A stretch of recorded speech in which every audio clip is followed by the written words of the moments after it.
Okay. All right. So I think I'll take 10 more minutes and look at what happens to a wave function under spatial translations. Okay. Let's look at what happens to a wave function under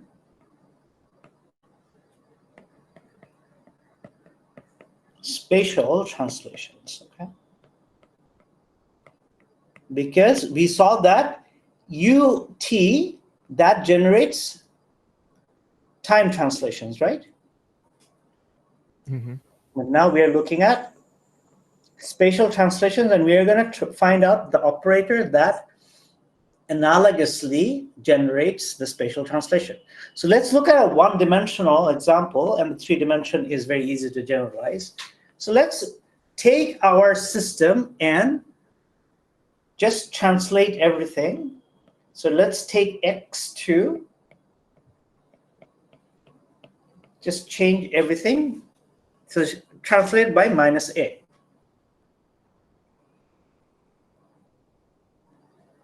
Okay.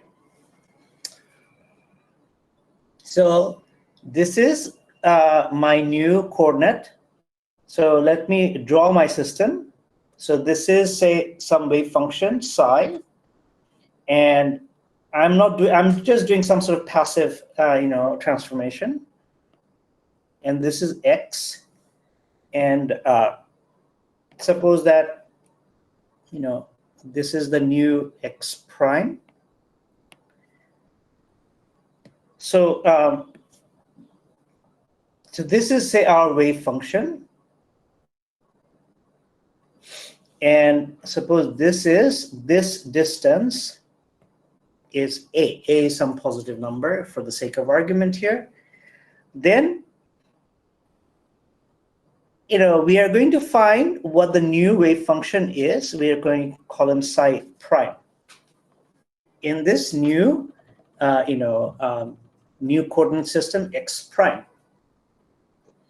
Now, it's kind of obvious from looking at it is that the value of psi prime at the numerical value x is equal to psi at the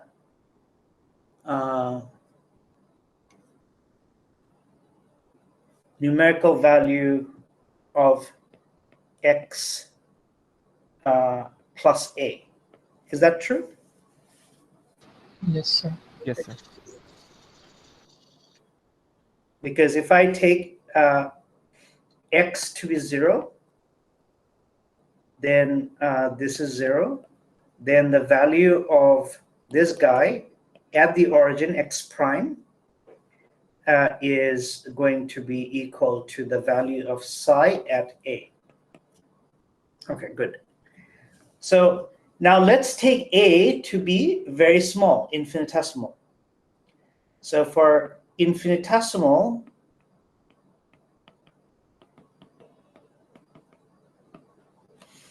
delta a, this equation becomes psi prime of x equal to psi x plus delta a.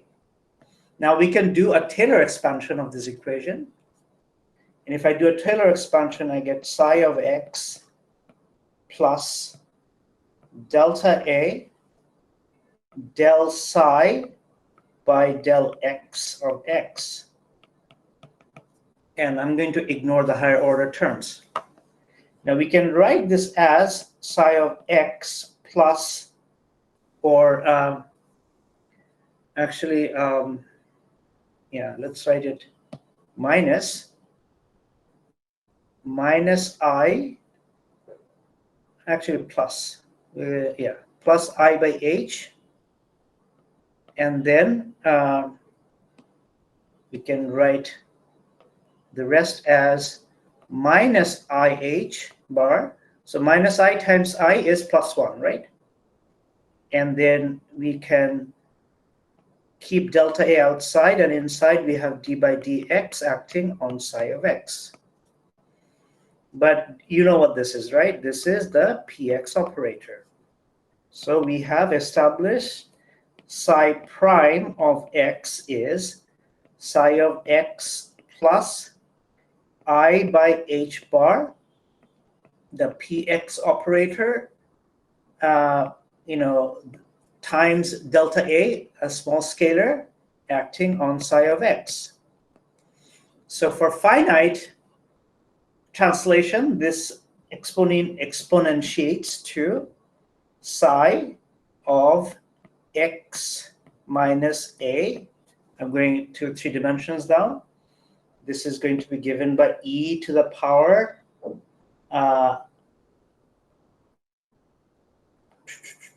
I.